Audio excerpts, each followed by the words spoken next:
English strategy के ऊपर तो ज़्यादा कुछ नहीं है मेरे पास बोलने के लिए, क्योंकि मैं खुद इंग्लिश में काफ़ी वीक थी एक टाइम तक।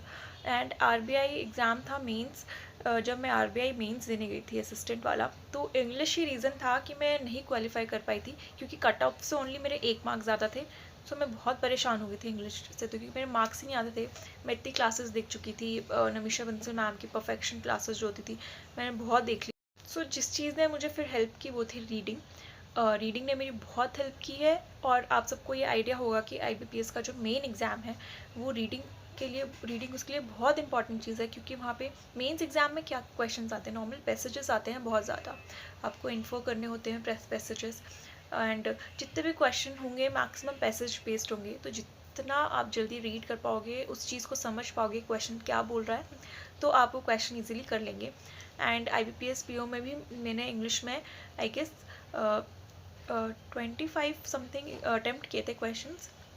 मेरे 29 मार्क्स थे, क्योंकि वहाँ पे कुछ कुछ क्वेश्चन जो थे तो दो दो मार्क्स के भी थे, तो मेरे 29 मार्क्स आए थे फाइनल पेपर में इंग्लिश में। एंड मुझे जिस चीज़ ने हेल्प की थी वो थी रीडिंग। एंड रीडिंग स्टार्टिंग में तो मैंने ना न्यूज़पेपर से स्टार्ट की। मैंने सोचा कि न्यूज़पेपर रीड करूँगी तो मेरा करंट अफेयर भी साइड बाय साइड कवर होता रहेगा एंड रीडिंग भी होती रहेगी। तो मैं न्यूज़पेपर रीड करने लगी थी। मैं रात को 8:30 के बाद रीड करना स्टार्ट करती थी, क्योंकि मॉर्निंग में तो लाइब्रेरी में पढ़ती थी तो सबको न्यूज़पेपर चाहिए होता था, तो वेट करने से बेटर था मैं रात को मैंने शिफ्ट कर दिया अपना रीडिंग का टाइम। तो उस टाइम पे न्यूज़पेपर की नीड किसी को नहीं होती थी, तो मैं न्यूज़पेपर लाती थी, मैं रीड करती थी। बट मैं कुछ ही दिन ये चीज़ कर पाई थी, क्योंकि न्यूज़पेपर रीड करना बहुत बोरिंग काम लगता था, मैं फोकस ही नहीं कर पाती थी रीडिंग में। सो फिर मैंने उसको हटा के मैं नोवेल स्टार्ट की थी रीड करना। तो मैंने फ्रेंड्स वगैरह से, क्योंकि नोवेल्स का उस टाइम पे कोई आइडिया नहीं था, तो फ्रेंड्स वगैरह से सजेशन लेके नोवेल स्टार्ट की रीडिंग करना। एंड आज तक मुझे नोवेल्स रीड करना बहुत पसंद है, मैं बहुत रीडिंग करती हूँ नोवेल्स। एंड उस चीज़ ने बहुत हेल्प की थी। इम्प्रूवमेंट मैंने खुद देखा था जब मैं मॉक्स वगैरह देने लगी, तो मैं कुछ पैसेज जो रीडिंग की जो स्पीड हो गई वो बहुत इंक्रीज़ हो गई थी मेरी। क्वेश्चंस में जल्दी समझने लगी थी, वोकैबुलरी आपकी अच्छी होगी। जब आप नोवेल्स रीड करोगे ना, तो आप उस टाइम पे स्टोरी में एंगेज हो जाते हो, स्टोरी में क्या चल रहा है। तो अगर आपको कोई वर्ड समझ नहीं आ रहा है तो आप वो गूगल करोगे उसका मतलब, क्योंकि उस टाइम पे आपको स्टोरी जाननी है, नोवेल में क्या स्टोरी चल रही है। तो फिर ऐसे करके वो वर्ड भी आपको याद रह जाते हैं, और इस चीज़ से आपकी वोकैबुलरी भी स्ट्रॉन्ग होती जाती है। एंड इसके अलावा मॉक टेस्ट देने हैं।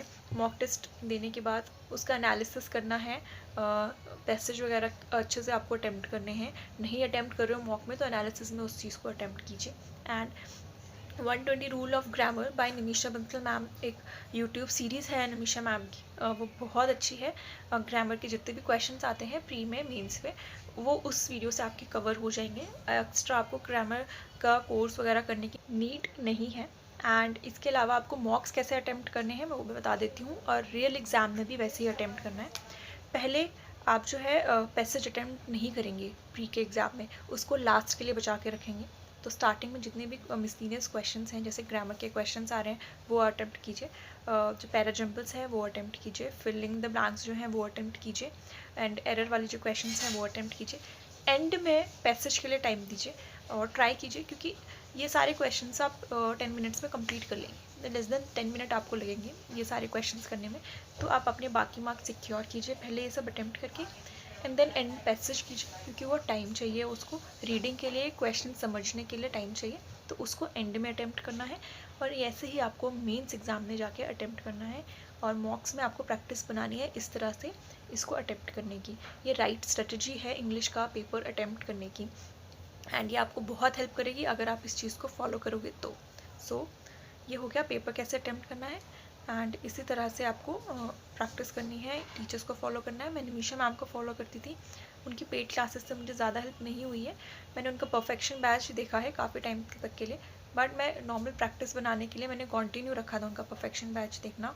और 120 रूल्स मैंने खुद लिखे थे, अब नोट्स बनाए थे उनकी क्लासेस देख देख के, एंड उसी को रिवाइज़ करती थी हमेशा। सो यही मेरी स्ट्रैटेजी थी, रीडिंग, 120 रूल्स, मॉक्स, एंड यही सेम कुछ सब कुछ था। So thank you.